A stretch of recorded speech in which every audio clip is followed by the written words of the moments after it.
Assalamualaikum warahmatullahi wabarakatuh. Perkenalkan, nama saya Rizna Azhara, perwakilan dari kelompok 8 yang beranggotakan Safirah Mazaya Ramadhani, Rifki Munandar, dan Santriani. Kami akan menjelaskan tentang apa itu pengertian, konsepsi, fungsi, dan tujuan dari geostrategi dan ketahanan nasional.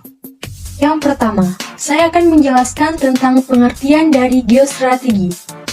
Geostrategi berasal dari kata geografi dan strategi. Geografi merujuk kepada ruang hidup nasional, wadah, atau tempat hidupnya bangsa dan negara Indonesia. Strategi diartikan sebagai ilmu dan seni menggunakan semua sumber daya bangsa untuk melaksanakan kebijaksanaan tertentu dalam keadaan perang dan damai. Atas dasarnya pengertian tersebut, bangsa Indonesia memandang geostrategi sebagai strategi dalam memanfaatkan keadaan atau konstelasi geografi negara Indonesia untuk menentukan kebijakan tujuan dan sarana-sarana guna mewujudkan cita-cita proklamasi dan tujuan nasional bangsa Indonesia. Geostrategi dapat dirumuskan menjadi konsepsi ketahanan nasional. Bagian 2 tentang konsepsi geostrategi dan ketahanan nasional. Konsep geostrategi Indonesia pada hakikatnya bukan mengembangkan kekuatan untuk penguasaan terhadap wilayah di luar Indonesia atau untuk ekspansi terhadap negara lain, tetapi konsep strategi yang didasarkan pada kondisi metode atau cara untuk mengembangkan potensi kekuatan nasional yang ditunjukkan untuk pengamanan dan menjaga keutuhan kedaulatan negara Indonesia dan pembangunan nasional dari kemungkinan gangguan yang datang dari dalam maupun dari luar negeri. Untuk mewujudkan geostrategis Indonesia, akhirnya dirumuskan bangsa Indonesia dengan ketahanan nasional Republik Indonesia. Bagian ketiga, yaitu tentang fungsi geostrategi dan ketahanan nasional. Yang pertama, tegak hukum serta ketertiban.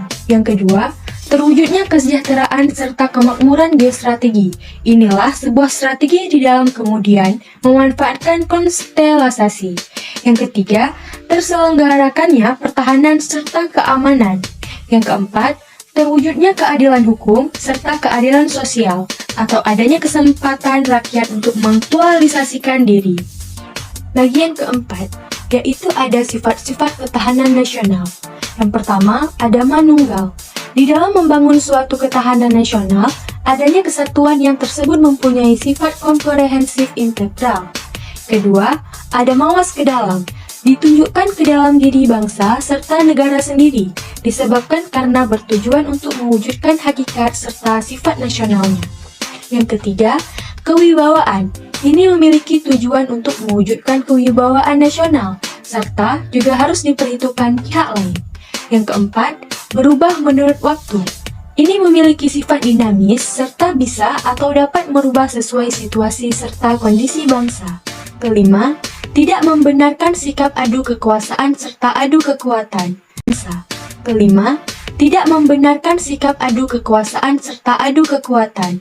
Dapat dipandang yakni sebagai suatu alternatif lain dari konsepsi yang menggunakan adu kekuasaan, serta juga kekuatan yang masih dianut oleh negara-negara maju lainnya. Yang keenam, ada percaya pada diri sendiri, dikembangkan serta juga ditingkatkan dengan berdasarkan sikap mental, percaya pada diri sendiri. Suatu bangsa yang merdeka, serta juga berdaulat, harus percaya serta yakin bahwa ia dapat atau bisa mengurus rumah tangganya sendiri, serta tidak bergantung pada bantuan luar. Yang ketujuh, tidak bergantung pada pihak lain.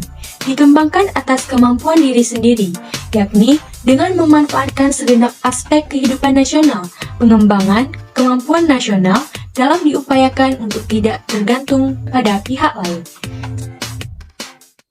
Demikianlah presentasi dari kami tentang geostrategi dan ketahanan nasional. Semoga teman-teman dapat memahaminya. Saya akhiri. Assalamualaikum warahmatullahi wabarakatuh.